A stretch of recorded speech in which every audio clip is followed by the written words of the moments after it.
नमस्ते सबैजनालाई। आज चाहिँ हामी यो भिडियोमा एसओपी र एलओआरको विषयमा बुझ्छौँ। एसओपी र एलओआरमा के हुनुपर्छ, यो के हो भन्ने कुरा बुझ्छौँ। तपाईहरूले जिआरई र टोफेलको एक्जाम दिइसकेपछि चाहिँ अब युनिभर्सिटीमा एप्लाई गर्नु अगाडि अथवा युनिभर्सिटीमा एप्लाई गर्दा गर्दै चाहिँ तपाईहरूले एसओपी अनि एलओआर बुझाउनु पर्ने हुन्छ। एसओपी भनेको चाहिँ स्टेटमेन्ट अफ पर्पज भनेर भनिन्छ फुल फर्ममा। यसलाई कतै कतै लेटर अफ मोटिभेसन भनेर पनि भनेको पाइन्छ। र एलओआर भनेको चाहिँ लेटर अफ रिकमेन्डेसन हो। स्टेटमेन्ट अफ पर्पज भनेको चाहिँ तपाईँले कुनै पनि प्रोग्राममा एप्लाई गर्दाखेरि म किन एप्लाई गरिरहेको छु, मलाई यो प्रोग्रामप्रति किन इन्ट्रेस्ट छ, म यो प्रोग्रामप्रति किन इन्थुजियास्टिक छु भन्ने कुराहरू देखाउनु पर्ने हुन्छ। र यो प्रोग्राम गर्न तपाईँलाई किन इन्सपिरेसन आयो भन्ने टाइपको कुराहरू तपाईँले स्टेटमेन्ट अफ पर्पजमा देखाउनु पर्ने हुन्छ। र यो पनि एउटा एप्लिकेसन प्रोसेसको स्पेसल रिक्वायरमेन्टै हो। तपाईँको स्टेटमेन्ट अफ पर्पज राम्रो भयो, स्ट्यान्ड आउट गर्ने खालके भयो भने पनि यसले पनि तपाईँको एप्लिकेसनमा इम्प्याक्ट गर्छ। सिमिलरली लेटर अफ रिकमेन्डेसन भनेको चाहिँ तपाईँले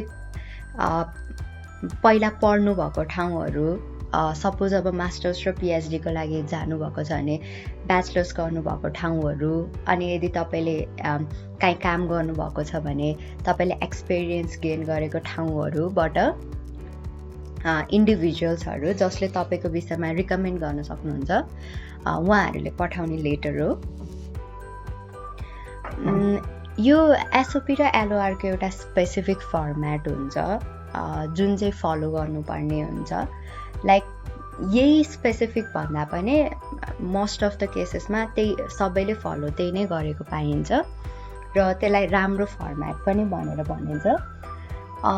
एसओपी लेख्दाखेरि चाहिँ एसओपी चाहिँ अराउन्ड 500 देखि 1000 वर्ड्सको जतिको रेन्जमा आउनुपर्छ। कुनै कुनै युनिभर्सिटीमा एप्लाई गर्दाखेरि चाहिँ राइट एसओपी विदिन 450 वर्ड्स अथवा विदिन 500 वर्ड्स भनेर स्पेसिफिकली नै डिफाइन गर्नुभएको हुन्छ। त्यहाँ चाहिँ तपाईँले त्यति वर्डभित्रै आफ्नो स्टेटमेन्ट अफ पर्पज लेख्नुपर्छ। भने फ्रीली तपाईँहरूले स्टेटमेन्ट अफ पर्पज लेख्न पाउने ठाउँमा चाहिँ 1000 वर्ड्सभित्रमा लेख्नुभयो भने हुन्छ। तपाईँको एसओपी चाहिँ 1 पेजदेखि म्याक्सिमम् 2 पेज जानुपर्छ। त्योभन्दा लामो एसओपी चाहिँ it's not that much recommended.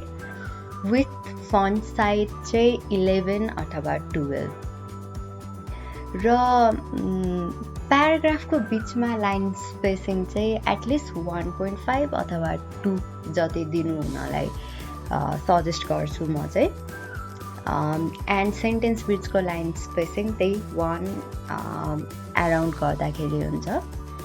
एसओपीको format भनेको चाहिँ कस्तो खालके हुन्छ भन्दाखेरि फर्स्टमा तपाईँहरूले इन्ट्रोडक्सन दिनुहुन्छ। तपाईँले कुनै स्पेसिफिक प्रोग्राम किन एप्लाई गरिरहनु भएको छ र तपाईँको क्वालिफिकेसन त्यसको लागि के छ भन्ने टाइपको इन्फर्मेसनहरू त्यो इन्ट्रोडक्सनमा दिइन्छ।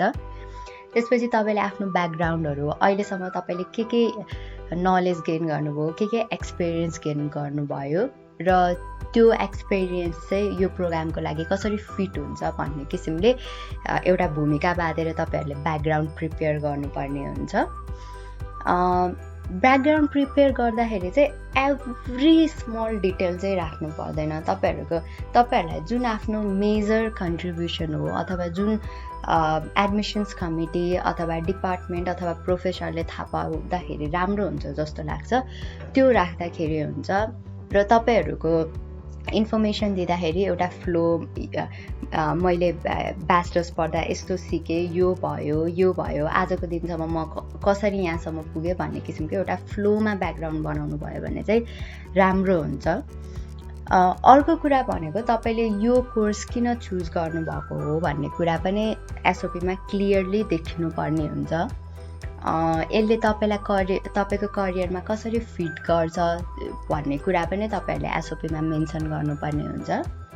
र अर्को भनेको चाहिँ तपाईँले यो युनिभर्सिटी किन चुज गर्नुभयो, डिपार्टमेन्ट मन पऱ्यो कि, प्रोग्राम मन पऱ्यो कि, कोर्स स्ट्रक्चर मन पऱ्यो कि, if you are applying for PhD research मन पऱ्यो कि, त्यस्तो कुराहरू चाहिँ तपाईँहरूले लेख्नुपर्ने हुन्छ र लास्टमा त्यो कुरा लेखिसकेपछि त्यही अनुरूप म यसरी यो इन्भाइरोमेन्टमा थ्राइभ गर्न सक्छु टाइपको गरेर कन्क्लुजनहरू राख्नुपर्ने हुन्छ। यो चाहिँ एउटा एसओपीको सिम्पली भन्नुपर्दाखेरि स्ट्यान्डर्ड फर्मेट टाइपको भयो। भने एलओआरको फर्मेट चाहिँ कस्तो हुन्छ भन्दाखेरि सुरुमा फर्स्टली एलओआरको फर्मेट डिस्कस गर्नुभन्दा अगाडि एउटा अर्को कुरा पनि डिस्कस गरौँ। त्यो भनेको चाहिँ एलओआर भनेको चाहिँ तपाईँहरूको कलेजको टिचर अथवा तपाईँहरूको अफिसको म्यानेजर अथवा तपाईँहरूको अफिसको सिनियरहरूले पठाउनुहुन्छ र एलओआर मोस्ट अफ द युनिभर्सिटीमा चाहिँ 3टा एलओआर रिक्वायरमेन्ट हुन्छ। कुनै कुनै युनिभर्सिटीमा 2टा एलओआर भए पनि हुन्छ र मोस्टली चाहिँ पिएचडी प्रोग्राममा चाहिँ 3टा एलओआरै धेरै जसो ठाउँमा देखिन्छ।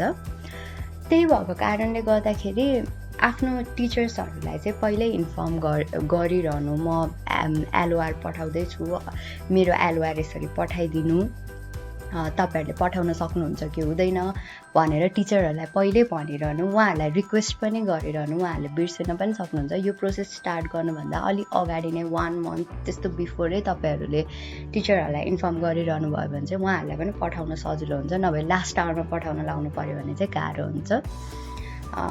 मेरो केसमा चाहिँ अब मेरो कलेजमा चाहिँ अब म राम्रै गरी पास आउट भएको कारणले गर्दाखेरि टिचरहरूले एलओआर पठाउन चाहिँ धेरै गाह्रो मान्नु भएको थिएन।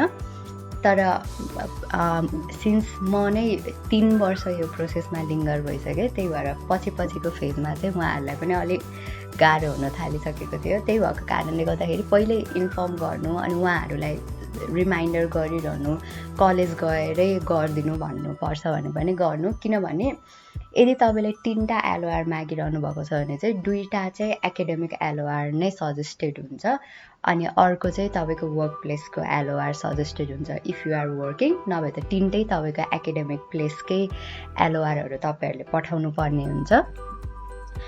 अनि एलओआरको फर्मेट भनेको चाहिँ कस्तो हुन्छ भने अब यदि तपाईँलाई यही स्पेसिफिक युनिभर्सिटीमा पठाउँछु र अब एकदमै थोरै नम्बर अफ युनिभर्सिटिजमा तपाईँले पठाइरहनु भएको छ भने चाहिँ स्टार्टिङमा टु यो युनिभर्सिटी अनि त्यसपछि यो लोकेसन भनेर पठाएर अनि त्यसपछि तल चाहिँ to whom it may concern अथवा सिमिलर लेखेर स्टार्ट गर्न सक्नुहुन्छ तपाईँहरूले। तर मोस्टली चाहिँ के हुन्छ भने एउटै टिचरलाई तपाईँले मोर देन 3 or 4 युनिभर्सिटिजमा एलओआर पठाइदिनु भन्नुपर्ने भएको कारणले गर्दाखेरि यसमा यो पठाइदिनु भन्दा पनि सबै युनिभर्सिटीको लागि फिट हुने किसिमको एलओआर पठाउन लगाउनु भयो भने चाहिँ टिचरहरूलाई पठाउनु पनि सजिलो हुन्छ। त्यही भएको कारणले नर्मली त्यसरी एड्रेस गरिन्न, तर इफ मिल्छ भने चाहिँ त्यो एकदमै राम्रो हो। त्यसपछि भनेको फर्स्टमा कस्तो किसिमको स्टार्टिङ हुन्छ भने तपाईँको प्रोफेसरले अब तपाईँलाई सपोर्ट गर्नुहुन्छ यो प्रोसेसको लागि अनि तपाईँलाई यति वर्षदेखि चिन्नु भएको छ, यो क्लासमा पढाउँदा अथवा एज अ सुपरभाइजर चिन्नु भएको छ भन्ने टाइपको एउटा स्टार्टिङमा कसरी चिन्नु भएको छ भन्ने टाइपको लेख्नुपर्छ। त्यसपछि भनेको चाहिँ तपाईँको स्पेसिफिक कन्ट्रिब्युसन्सहरू क्लासमा हुँदाखेरि कुनै प्रोजेक्ट एकदम स्ट्यान्ड आउट हुने खालके गर्नुभएको थियो कि क्लासमा क्वेसन्सहरू त्यस्तै किसिमले सोध्नुहुन्थ्यो कि तपाईँको प्रेजेन्टेसन स्किल एकदम स्ट्यान्ड आउट हुने खालके थियो कि तपाईँको प्रोजेक्ट गर्दाखेरिको रिसर्च क्यापेबिलिटी एकदम स्ट्यान्ड आउट हुने खालके थियो कि त्यस्तो स्पेसिफिक तपाईँको की पोइन्ट्सहरू नोट हुने खालके गरी चाहिँ नेक्स्ट 2 to 3 प्याराग्राफ्सहरू बनाउनुपर्छ विथ त्यो एक्सपिरियन्स। लाइक म यसरी उसँग यो कुरामा इन्भल्भ थिएँ र मैले यस्तो देखेँ उसमा भन्ने टाइपको एक्सपिरियन्ससहित स्ट्यान्ड आउट हुने टाइपको देखाउनुपर्छ। र लास्टमा भनेको चाहिँ कन्क्लुजन प्याराग्राफ हुन्छ जसमा चाहिँ normally this candidate would be a good fit for your programme अनि if you want to know more about the candidate you can contact me भनेर अनि त्यसपछि टिचरहरूले आफ्नो कन्ट्याक्ट एड्रेसहरू राख्नुभएको हुन्छ, इमेल एड्रेसहरू अनि त्यसपछि फोन नम्बरहरू राख्नुभएको हुन्छ। सिमिलरली म्यानेजर्सहरूले पनि त्यही गर्नुभएको हुन्छ। यो की प्रोजेक्टहरूमा काम गरेको थियो, यस्तो खालके बानी छ उसको, कोलाबोरेटिभ छ ऊ, अनि त्यसपछि वर्क प्लेसमा उसँग काम गर्नको लागि एकदमै राम्रो इन्भाइरोमेन्ट क्रिएट गर्छ, अनि डेडिकेटेड छ, अनेस्ट छ, हार्डवर्किङ छ, त्यो पनि स्पेसिफिक इक्जाम्पल सहित लाइक यो प्रोजेक्टमा मैले यसरी दिएको थिएँ, उसले यसरी कम्प्लिट गर्यो, कुनै कुरा यति चाँडो सिक्यो उसले, अथवा कोअपरेटिभ छ, अरूसँग राम्ररी काम गर्छ, यस्तो यस्तो किसिमको भनेर रियल वर्ल्ड एक्सपिरियन्स सहित like they are speaking about someone, they actually know टाइपको, नभए अब यस्तो छ भनेर केही पनि इक्जाम्पल दिएन भने चाहिँ त्यति राम्रो सुनिन्न होइन। त्यस्तो तरिकाले एलओआर लेख्दा हुन्छ। अनि त्यसपछि एसओपी र एलओआर दुइटै लेख्दाखेरि बिर्सनै नहुने कुरा भनेको चाहिँ के हो भन्दाखेरि ग्रामेटिकल इररहरू चाहिँ हाइली चेक गर्नु होला, त्यसको लागि कुनै पनि ग्रामेटिकल इरर छ कि छैन भनेर। अनि त्यसपछि अर्को भनेको स्पेलिङ इरर्सहरू चेक गर्नु होला, अनि एउटै वर्डहरू सकेसम्म रिपिट नगर्नु होला। अब सपोज सिनोनियमहरू युज गर्नु, कुनै ठाउँमा मोटिभेटेड लेख्नुहुन्छ भने कुनै ठाउँमा इन्सपायर्ड भनेर लेख्नु, सिनोनियम्सहरू युज गर्नु। अब कुनै ठाउँमा ग्रो लेखिरहनु भएको छ भने कुनै ठाउँमा थ्राइभ भनेर लेख्नु, सिनोनियम्सहरू युज गर्नु। अनि ल्याङ्ग्वेज चाहिँ फर्मल बनाउनु एसओपी र एलओआरहरू लेख्दाखेरि। र एसओपी चाहिँ स्पेसिफिकल्ली एसओपीको टोन चाहिँ यो प्रोग्रामको लागि कहाँबाट इन्सपिरेसन आयो टाइपको, त्यो इन्सपिरेसन मोटिभेसन हुने टाइपको टोनहरू र अलिक पोजिटिभ टोन देखिने खालके चाहिँ एसओपीमा लेख्नु होला। ग्रामर चेक गर्नको लागि चाहिँ अनलाइनमा डिफ्रेन्ट टुल्सहरू एभाइलेबल हुन्छ, जस्ट लाइक अब ग्रामरलीहरू युज गर्न पनि सक्नुभयो तपाईँले। अर्को एउटा ल्याङ्ग्वेज टुल भन्ने पनि छ ग्रामर चेक गर्नको लागि, अनि अर्को चाहिँ स्क्रिभेन्स भन्ने छ। यो तिनवटाबाट तपाईँहरूले गएर ग्रामर चेक गर्न सक्नुहुन्छ। मैले भनेको अरूको लिङ्क म डिस्क्रिप्सनमा पनि राखिदिन्छु हजुरहरूको लागि। र अब यत्रो एसओपी र एलओआरको बारेमा भन्यौँ हामीले। एउटा एसओपी र एलओआरको फर्मेट पनि हेरौँ न त हामीले। मेरो साथीले जसले चाहिँ अहिले युएसमा मास्टर्सको लागि पढिरहेको छ, उसको एसओपी र एलओआर थ्रु एकचोटि हामी जाम। यो एसओपी लेख्दाखेरि चाहिँ मैले पनि उसलाई हेल्प गरेको कारणले गर्दाखेरि उसले मलाई यसको लागि यो प्रोभाइड गरेको थियो। एकचोटि हामी उसको एसओपी थ्रु जाम र यहाँ इफ जाँदै गर्दाखेरि केही इम्प्रुभ गर्न सकिने अथवा अरू केही पोइन्टहरू छ भने पनि एकचोटि हेरौँ। यो चाहिँ उसको एसओपीको स्याम्पल हो। फर्स्ट प्याराग्राफमा चाहिँ उसले राम्ररी नै लेखेको छ, उसलाई किन यो प्रोग्राममा जानु छ र उसलाई कुन चाहिँ प्रोग्रामको लागि जोइन गर्नु छ भनेर उसले राम्रो नै लेखेको छ। नर्मली एसओपीमा यो क्लियर हुनुपर्छ, लाइक मास्टर्सको लागि गइरहेको छौँ कि पिएचडीको लागि गइरहेको छौँ, त्यो कुराहरू क्लियर हुनुपर्छ। मास्टर्सको टोन भनेको चाहिँ मोस्टली भनेको आफ्नो स्किल सेट इन्हान्स गर्ने टाइपको, अनि इन्डस्ट्रियल डोमेनहरूमा अपर्च्युनिटी गेन गर्ने, अथवा इफ अरूलाई इन्ट्रेस्ट छ भने फर्दर पिएचडी गर्ने टाइपको हुनुपर्छ भने पिएचडीको टोन भनेको चाहिँ मोर रिसर्चमा किन इन्ट्रेस्टेड छ भन्ने टाइपको हुनुपर्छ। त्यसपछि उसले भनेको आफ्नो ब्याचलर्स प्रोग्राममा कुन कुन कोर्सेसहरू लियो, त्यसपछि कस्तो टाइपको प्रोजेक्टहरू गर्यो, अनि त्यो प्रोजेक्टले गर्दाखेरि उसलाई के हेल्पफुल भयो भनेर लेखेको छ। हेल्पफुल भयो भनेर लेखेको छ। मैले यहाँ उसको पर्सनल इन्फर्मेसन हुने डिटेल्सहरूलाई चाहिँ ब्लर गरेको छु। त्यसपछि त्यो कारणले गर्दाखेरि कसरी मोटिभेटेड भयो भनेर यहाँ I received an overwhelmingly positive response from my mentors on this project, जस कारणले गर्दाखेरि मलाई अनि त्यसपछि त्यो बेलामा मैले स्किलहरू पनि गेन गरेको छु, जस कारणले गर्दाखेरि मलाई जब पाउन सजिलो भयो भनेर उसले लेखेको छ। त्यसपछि भनेको अब उसको फर्स्ट जब कस्तो थियो, उसले त्यो जबमा के सिक्यो, र अब मोस्टली चाहिँ त्यो प्रोग्राममा कसरी हेल्पफुल हुन्छ भनेर उसले बताउँदै जाने हो। के सिक्यो भनेर लेखेको छ। त्यो जब पछि अर्को जब को लागि पनि त्यसले उसलाई हेल्प गर्यो भन्ने टाइपले उसले लेखेको छ। अर्को जबमा हुँदाखेरि चाहिँ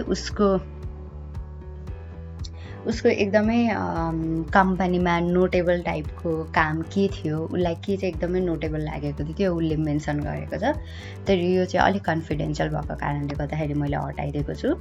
त्यस्तै गरी तपाईँहरूलाई पनि केही कामहरू गर्दाखेरि एकदमै मैले मेन्सनै गर्नुपर्छ यो प्रोग्रामको लागि फिट हुन्छ भन्ने टाइपको छ भने चाहिँ डिटेलमै गरेर त्यसलाई लेख्नु होला। अनि त्यसपछि भनेको चाहिँ अब उसलाई मास्टर्स डिग्री लिन मन छ अनि त्यसपछि he can learn quick भनेर लेखेको छ।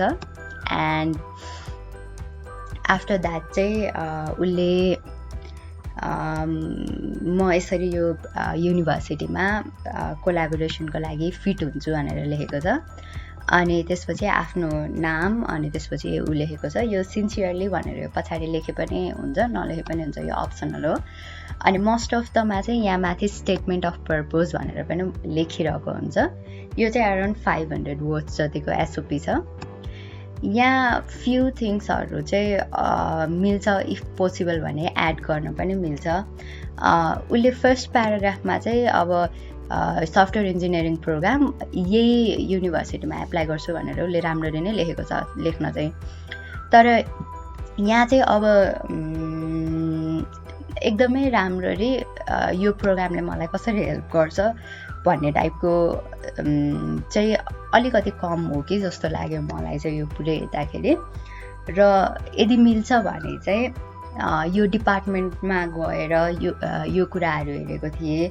अनि त्यसपछि प्रोफेसर्सहरू हाइली स्किल्ड लाग्यो मलाई यो फिल्डमा। अनि यो प्रोग्राम अन्डरमा चाहिँ मैले यस्तो खालके स्किल सेटहरू गेन गर्न सक्छु जसले गर्दाखेरि मलाई फर्दर फ्युचरमा हेल्प हुन्छ to enhance my skill and all भन्ने टाइपको पनि यहाँ तपाईँहरूले इन्टिग्रेट गर्न सक्नुभयो भने I think this would be a good SOP. This is actually a good SOP, that would be a great SOP. अनि त्यसपछि स्याम्पल लेटर अफ रिकमेन्डेसनमा जाँदाखेरि चाहिँ यहाँ माथि लेटर अफ रिकमेन्डेसन लेख्दा पनि हुन्छ। कसैले to whom it may concern भनेर पनि लेखिरहनु भएको हुन्छ। अब एउटै स्पेसिफिक युनिभर्सिटीमै पठाउनु छ भने चाहिँ यहाँ तपाईँहरूले एड्रेसहरू लेख्दा पनि हुन्छ। र यसको फर्स्ट प्याराग्राफमा चाहिँ कस्तो भयो भने अब मैले यसको लागि लेखेको छु, मैले उसलाई यो तरिकाले चिनेको छु भन्ने टाइपको चाहिँ मेन्सन गर्नुपर्ने हुन्छ सुपरभाइजर अथवा म्यानेजरहरू जसले भए पनि। अनि त्यसपछि भनेको चाहिँ सुपरभाइजर हुँदाखेरि चाहिँ मैले यस्तो कुराहरू उसको चाहिँ थाहा पाएँ, यस्तो प्लस पोइन्टहरू थाहा पाएँ भनेर लेख्नुपर्ने हुन्छ। र त्यो कसरी थाहा पाएँ भनेर त्यसलाई टिचरहरूको एलओआरमा राम्ररी एक्सप्लेन पनि गरेको हुनुपर्छ। लाइक अब उसको रिसर्च र लिडरसिप एबिलिटी त विटनेस गर्न पाउनु हो भनेर भन्नुभएको छ। तर कसरी पाउनु भनेर त्यहाँ ब्याकअपको लागि चाहिँ अब रिसर्च टपिकहरू लियो, त्यसपछि भनेको यो रिसर्चमा गयो, त्यसपछि त्यो सबै कुराहरू इम्प्लिमेन्ट गर्ने, कलेक्ट गर्ने गरेर अनि त्यसपछि अर्को कलेजसँग पनि कोलाबोरेटिभ त्यही रिसर्च प्रोजेक्टमा कोलाबोरेसन गरेको कारणले गर्दाखेरि उनीहरूको त्यहाँबाट पनि एप्रिसिएसनहरू पाए भन्ने टाइपको कुराहरू लेखिएको छ। अनि त्यसपछि अब टिमवर्क स्किल कसरी छ भनेर भन्दाखेरि चाहिँ अब टिम मेम्बर्सहरूसँग यसरी काम गरेको थियो, यस्तो छ उस्तो छ भनेर अझै कुनै बिचमा इन्सिडेन्टहरू नै राख्न सक्यो।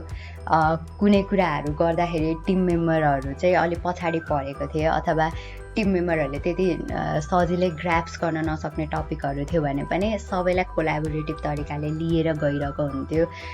सपोज अब प्रोजेक्ट गर्दाखेरि यो कोडिङ स्किलमा अर्को टिम मेम्बर अलिकति ल्याक गरिरहेको थियो, त्यहाँ उसले हेल्प गरेर उसलाई पनि अगाडि बढायो अथवा प्रेजेन्टेसन स्किलमा अगाडि बढायो अथवा रिसर्च स्किलमा अगाडि बढायो भन्ने कुरा मैले विटनेस गरेँ भन्ने टाइपको लेख्न मिल्छ भने त्यो पनि गर्दाखेरि हुन्छ।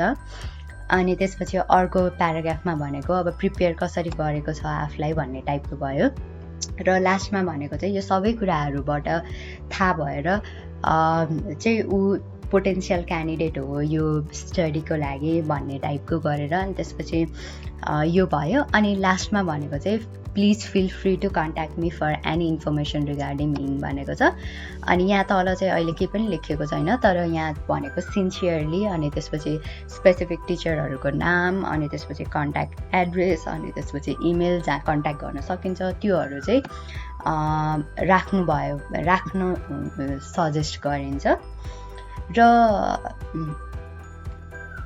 मोस्ट अफ द युएस युनिभर्सिटिजहरूमा चाहिँ अनलाइन एलओआर नै पठाइन्छ। एउटा एलओआर भर्नुपर्ने सेक्सन हुन्छ जुनमा एलओआरको लागि तपाईँहरूले टिचरहरूको डिस्क्रिप्सन राखिसकेपछि चाहिँ उहाँहरूको इमेल एड्रेसमा चाहिँ त्यो एलओआर भर्नको लागि लिङ्क जान्छ र उहाँहरूले त्यसरी भर्नुपर्ने हुन्छ। त्यही कारणले गर्दाखेरि आफ्नो टिचरहरूलाई चाहिँ एडभान्समै एप्लिकेसन भर्नु अगाडि नै भन्नु होला भनेर म सजेस्ट गर्छु। इफ टिचरहरूले पठाउनु भएन भने चाहिँ विथड्र गर्ने अप्सन पनि हुन्छ हुन चाहिँ, तर सकेसम्म धेरैचोटि विथड्र गर्ने अप्सन चाहिँ हुन्छ कि हुँदैन मलाई थाहा छैन, तर एक दुईचोटि चाहिँ मैले पनि विथड्र गरेको छु। तर सकेसम्म चाहिँ टिचरहरूसँग कन्फर्म गरेर नै एलओआर पठाउनु हुन सजेस्ट गर्छु म। र एलओआर पठाइसकेपछि यति दिनमा एलओआर आइसक्नुपर्छ भन्ने टाइपको पनि कुनै कुनै युनिभर्सिटीहरूको स्पेसिफिक रिक्वायरमेन्ट हुन्छ। त्यो नआए फेरि आफ्टर सर्टेन टाइम लिङ्क पठाउने अथवा त्यो एप्लिकेसन रद्द हुने टाइपको पनि हुन्छ। त्यही भएर त्यो पनि कन्सिडरेसनमा राख्नु होला। आई होप यो इन्फर्मेसन तपाईँहरूको लागि युजफुल भयो। Thank you.